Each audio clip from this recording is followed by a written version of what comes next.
has now been around for 3 seasons, and coaches everywhere are saving time and being more efficient when it comes to scout cards. Coach Robinson from Texas says, "The thing I most enjoy is the ease of access to all the scout cards and how I can draw on them if I need to make any changes. Every coach that uses it says that it is so great to use. If you and your staff are tired of the old ways of preparing and using scout cards, check out thecoachpad.com to start enjoying Scout Team and making the 2023 season better than ever." Welcome back to another episode of the Gap Down Backer podcast. Today we have the head coach at Valley View High School here in Ohio, head coach Matt King. Coach, how you doing? Pretty good. How you doing? Doing good. Can't complain. Well, Coach, I appreciate you coming on. Coach is obviously the head coach of a very storied program in our state. But how did you end up as the head coach at Valley View? Yeah, I graduated from Defiance College in 2010 and got my first teaching job at Bellefontaine High School. And I taught math there, high school math, and coached there for 5 years. I coached under Chris Schmidt and Toby Smith there. So then I left there and after the 2014 season, moving closer to my wife's family. And so there was a math opening there, and we had a couple connections in the district. And so I got the math teaching job there and was on with Chris Ketchon there for a year, coached some safeties my first year. And then the next year, Bob Skidmore took over and coached linebackers. Worked then coaching in the weight room and coaching the special teams, was a special teams coordinator. And then I coached there until Bob left, and then coached a year with Coach Moyer there and was the co-defensive coordinator and special teams and strength and conditioning and linebackers. And so that opened up there. I interviewed it each time it had been open. The first time was definitely a learning experience to go through that process. And then Coach Skidmore after he left, and then after Coach Moyer got the job there. So I guess that's a little bit about that. Okay. I'll never say Valley View was like down, but they went through a rough patch from what they were, I don't know, 10, 15 years ago. What has it been like, or what has your process been in rebuilding Valley View into, you made a good playoff run this year. You guys were very good this year. What has that process been like, and how have you kind of, I don't know, swung the turnaround, should I say? We had a couple good years there. We had the 2019, we're in the regional final there versus Wyoming and lost that game. Had some strong teams, but we were able to kind of, I guess, get over the hump a little bit this year. I guess there's a little bit of going about it when you take over as a head coach. Is do you kind of go along with the tradition, or do you kind of change things wholesale? And I guess me having been there, this was my 8th year there, so been there 7 years. I kind of felt like I was a part of it and understood kind of how things went. And so I didn't really go and make a whole lot of changes. So, things were pretty much similar to how they were when Coach Ketchon and Coach Skidmore were there. That's kind of what I was used to. And so I thought that went well. Every year you'll probably make changes and grow and learn, hopefully. But I think, to be honest, in the playoffs, I think some things just have to kind of fall your way. We were very fortunate injury wise. So that always helps. I felt like we had a real good staff. Coaching staff was very experienced, and we had really good players. And so when those things kind of all fall together, I think that's gonna be a real good chance for success. So things kind of went well, and I just try and manage it and organize it, and it was fun to be a part of. And the kids played really, really hard, and sometimes things a little bit got to fall your way to get to to win the region and kind of do some of those things. So we were kind of fortunate this year, along with, I feel like our coaches coached really, really well, and we had some really good players. So you mentioned you have a very experienced staff right there. So when you got hired, how much of the staff did you look to keep, and how many of those guys were either guys who had been there before that you brought back, or new guys? What did you look for in a staff when you looked to hire? Because like I said, you got a lot of experience there. Where were you? Yeah. How were you able to pull that group together? Right. Yeah. So This year we actually, I really liked the mix of guys that we had that I had already known previously versus guys that were completely new to Valley View. So, we had ended up 12 guys total, including myself on staff. From let's see, the 2021 season, there was just 2 guys, 3 including myself from that staff, but from previous staffs, there would have been 1, 2, 3, 4 different guys that were from previous staffs at Valley View, and those guys were pretty experienced.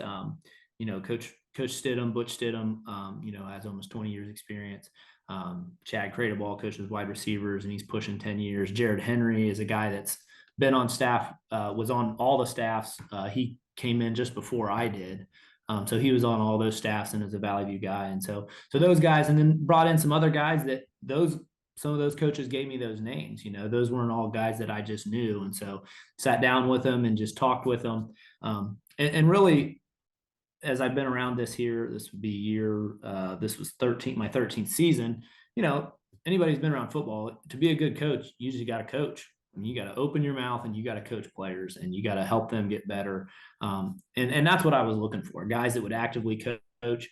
And sitting down with the guys that I brought on, you could tell that they would do that. They worked really hard. They were organized. They, work well with kids, excited about football. They enjoyed it.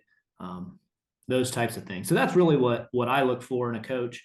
Obviously there's a lot of different ways to do it, but man, I had a coach in college that I sat down with, Craig McCord. He's in the Coaches Hall of Fame in the state of Ohio. He has over 200 wins. He started the program at Ayersville High School. And when I talked to him, before I graduated, I just said, hey, what's your advice on coaching? And he says, well, from me being your linebackers coach, that I never stopped talking during practice. Like you just have to be constantly engaged. And that's always something that I've always kind of paid attention to as you coach with guys and you see their coaching style.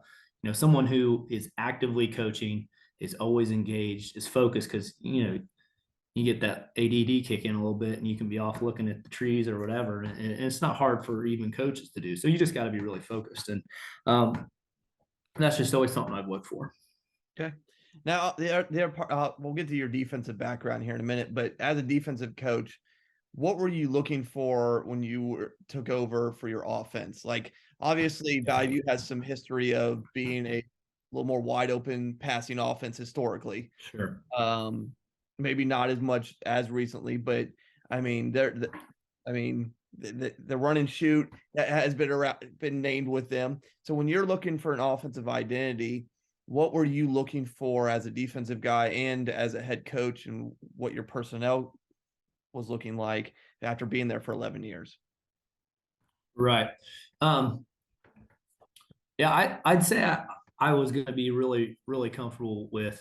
I was pretty confident with Coach Stidham, and I'm not just from a head coach's perspective. I'm not going to be real picky. I think anybody who coaches football knows you want to be able to run the ball, but I want to be able to run the ball, but I want to be able to attack all the parts of the field. You got to be able to make the defense defend all parts of the field. You can't just pigeonhole yourself into being a one-dimensional offense. And so just my conversations with Coach Stidham, you got to be able to do that, and being able to attack, running the ball inside, outside, be able to throw the ball, whether in the quick game or in longer developing plays. You got to be able to attack the whole field. And so I felt real comfortable with that. Good sound football is obviously going to always be successful for you. Taking care of the football and running the ball are really going to help you there. Good. Now, also with that, like I said, going back, you have a special teams background too, but as a defensive coach, playing at Defiance, playing at Riverside High School, and then coaching at Valley View for 13 years now. How has your defensive philosophy grown and evolved over the course of that time? Yeah, it's a process. There's the phrase, the more you learn about football, the less you feel like you know about football. There's just a lot to it, and it's just constant being around different people and learning and watching film. I would say I pretty much always coached in an odd front. whether, it looked more like a 5-2 when I first started coaching at Bell Fountain, and then it turned into more of a 3-4 here at Valley View, with a year there and an even front with Coach Ketron. But you just start to really kind of understand it. It always helps coming from a linebacker's perspective. You already feel pretty comfortable with the D line and the linebackers, but learning the DBs more. And I got some experience there at Bell Fountain and then again at Valley View. So I think just having a deeper understanding of what you see, and, it's not fun to prepare for, but we see a lot of different offenses. I mean, we go from Brookville that's running the full house, to Springfield Shawnee that's running spread, to whatever you might see. Oakwood's in a spread, Bellbrook's in a wing tee. Eaton's spread RPOs. I mean, it's all over the place, and so that definitely helps you understand. Understand defense and what to cover up and how to cover it up, and that experience is huge, and seeing things that worked and things that didn't, and how your personnel fits. And so it's just been a process with that, and it does help to see those different offenses and to understand how you can manipulate your defense and use guys in different ways. And some years you're able to do it well, and sometimes you weren't, based on personnel. And I guess that's kind of how it's gone. Now you mentioned your schedule there, and that's one of the things I was going to ask you, and I kind of told you I was going to, like, there's a gauntlet of variety there that you kind of see. How do you, like, in both in and out of season, how do you prepare for that? Because you see full spread offenses, you see RPOs, but you also see old school wing T, old school full house, teams that are just going to whack you in the face, and other teams that are trying to finesse you. How do you, and even in your playoff region is pretty wide verse as well. How do you, in and out of season, prepare for what you're going to see? Yeah. Defensively, I think, something that I've started doing, and I'm sure I'm positive I'm not the only coach that does this, but I'll go through here, and as you rewatch the film, I'll just draw cards. And, what did they run against us? It's always nice, obviously, to feel comfortable with the team, a team that you've played before, like a Brookville, who's been on our schedule since I've been here, versus this year we'll pick up Waynesville and Edgewood, and you just haven't played them before since I've been here. But I like to draw the cards and do that. And then from a linebacker's perspective, honestly, being this a gap down backer podcast and that wing T, if you can read guards, in my opinion, you can read about any defense or any offense. That really is beneficial to you. Obviously, zone is different, and gut is different, or that's what I call the guard wrap, what most people call power. The GT counter, the HG counter, all that stuff. But a lot of it goes back to your guards and reading your keys. It's really base football, in my opinion. The more that you can teach that, and the more, really, if you can get those safeties, I feel like, from our defense running a too high look, if you can get those safeties to be able to read linemen, it might be a different lineman, or read somebody, that's going to help you. That's going to make it better. And sometimes it's nice, like versus Brookville, there's times we get into more of like a 5-3 look, and those backers, I guess the fundamentals as far as from a linebacker play is repping them versus all the different things they can see: 3 receivers, 2 receivers, tight end, 1 receiver, and just repping that stuff up. So that's kind of how I prep it, when you got your 10 days in the summer, or, talking to the guys and getting on the board. I think the more they understand football and know football, the easier it becomes. Obviously, experience helps. We were super blessed with that this past year, having our 2 inside backers were, third year starting. So they had a lot of reps. But the more they understand football and board work and those things, I think it really pays dividends, and you can quickly transition from one offense to the next if they understand kind of how football works. Now with that, from a prep standpoint, do you think you spend more time working on how your fronts run fit for each of those various offenses, or making sure your coverages are aligned properly for both the coverage part, but also to make sure your fits are good? Yeah. I feel like it gets tricky because to me, you kind of prepare for that base stuff, and then you kind of go off of that. So your coverage stuff is, I don't want to say easier because you can easily get outnumbered versus a Brookville versus a full house in the pass game if you're screwing up your coverages. So really, the more that I talk about it evolving, the more you really got to pay attention to those coverages. I mean, you just got to make sure that you're not giving something up there while staying sound in the run.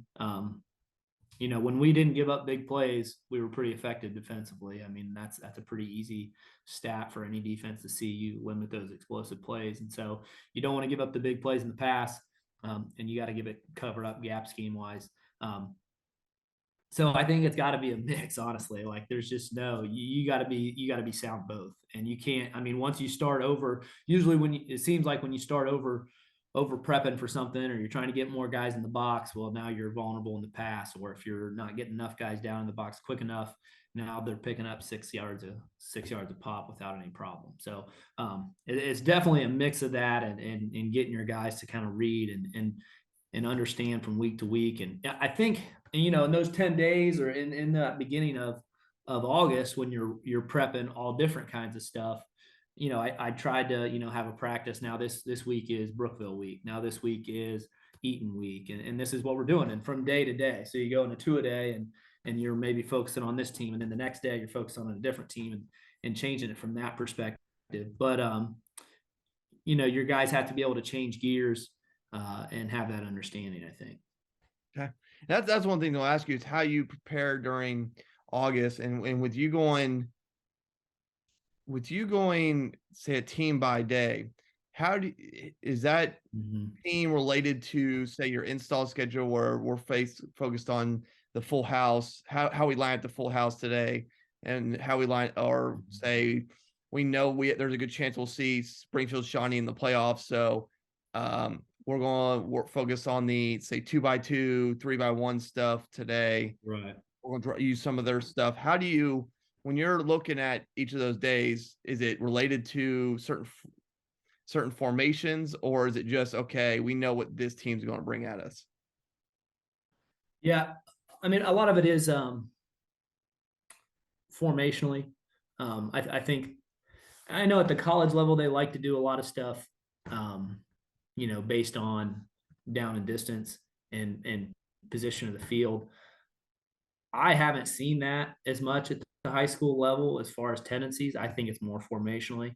So I'm probably basing on, obviously, I see all the reports and I know all those things going into a week, but I think the formation's huge, and personnel, their kids. So, if we're starting out with, it's really, what do we need to get better at? So like if week 1 is a wing T team, we got to make sure that we can defend that first, obviously. So that's kind of probably what we'll end to. And everyone knows that when you coach in August, you end up running your week 1 team plays like way more than any other team. It just ends up being that way, I mean, it just does. And so, but and part of it is you start out in the summer where you're doing 7-on-7 stuff. And so you can't really get into some of that downhill running stuff. And so that's kind of when I like to focus on, if you have any camp days or whatever, we're focusing on the spread stuff, and we're focusing on what a spread team will do in their runs and their zones and things like that. But, at some point with the teams we play, you gotta work on getting downhill. And you got to work on, trap and buck sweep and belly and all those things. And so, that's kind of probably where, we'll start out in the spread, because that's what we'll see in the 7-on-7. And then you can kind of get into your run stuff once you get pads on and your downhill stuff, and then start ramping up for whatever your week 1 and week 2. I've never really looked to the playoffs to rep that stuff up.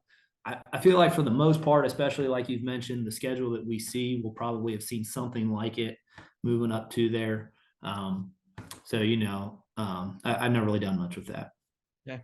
Now, the other thing I want to ask you is how do you develop? I mean, obviously you've been there a long time. So you understand, as you kind of mentioned earlier, the culture, the community, the traditions, but from when you took over, how have you developed the culture that you wanted, or restored some of the stuff that you liked, that maybe you've seen throughout the time that you've been there?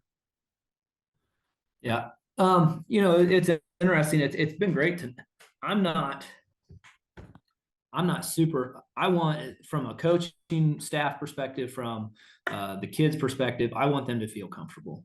If you're a coach, you're going to need to feel comfortable with what you're teaching, because if I have to teach you everything that you got to teach the kids, we're just not going to be as successful.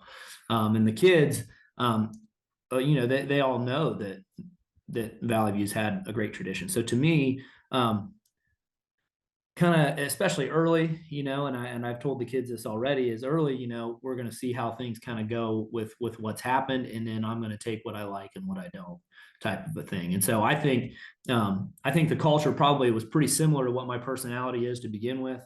That blue collar, go to work, go get after it, be physical. That's the type of style that I would like to coach. That's what I hope people would say about the teams that, when they play us, the teams that I'll coach, is that would be their mentality. So to me, I think a lot of that already lined up. Being disciplined, being consistent. The consistency was big. Kids need to see, coaching staff that's there, and the consistency. And so I think, my staff was great with that this year. And so I think that was big. And just, I think it's hard when you haven't been there to know exactly what the kids like and what they're gonna enjoy. And so having some experience was helpful with that, and understanding kind of what kind of made them tick a little bit. And so having that relationship is always going to be big with kids, as far as them playing hard. So I don't really feel like I changed a lot, but I just know that it's always going to be something that, you can look back, and that's what's great about, December, Christmas break, and January, is you can think back and watch the film back and say, "Ooh, we weren't very good at this. What do I need to do to change that?" Or, a situation arose, and how can I be ahead of that? How can I have something ahead of time to where the kids know that's not okay, or communication, or whatever it may be, and just learning on that, and try to reflect a lot, try to reflect and keep notes of things that happen. You never feel like you have enough time to do as much of that as you should as a head coach, but reflecting on what you did, so you can look back and say, this is how this went. What did I do, or what didn't I do? How can it go better? Now, and the last thing I'll ask you, because you kind of hit on it a little bit there, is as you kind of reflect, like, and it doesn't have to be X or O's, but like, is there anything, or is there any changes you plan on? Okay, hey, I should practice schedule wise, or summer schedule wise, or practice schedule wise, or weight room wise. Is there anything like, ooh, I wish I wouldn't have done it like that, or ooh, we need to change this going forward? Is there, as you go into the next year?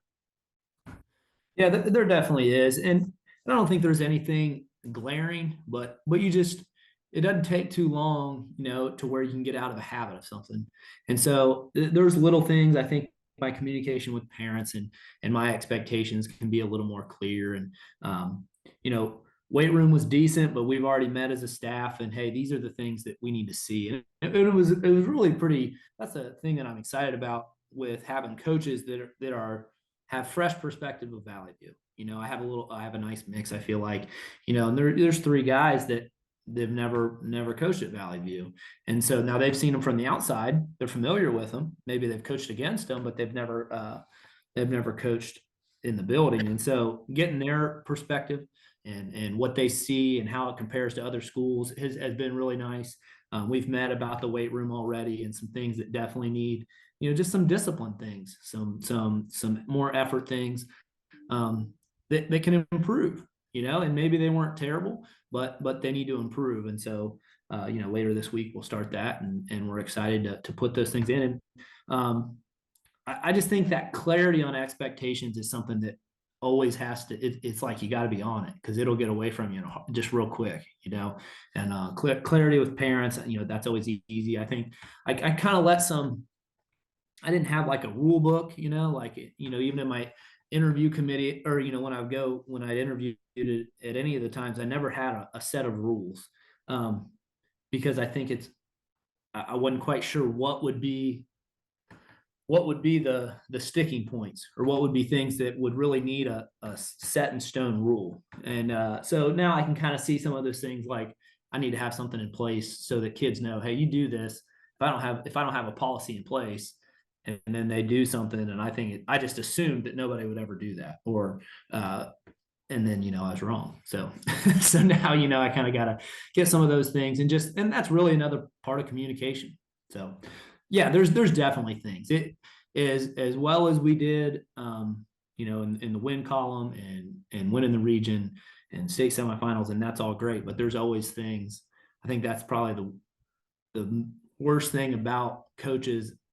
The stereotypical coaching personality is there's always something you can improve on. There's just always something you can get better at, and you drive yourself crazy sometimes, but that's the reality, is there's always something you can improve on. Okay. Well, coaches, give him a follow on Twitter. It'll be in the bio. Like, share, subscribe, all that lovely jazz. Check out our sponsor, Coachpad. Otherwise, that is another episode of the Gap Down Backer podcast.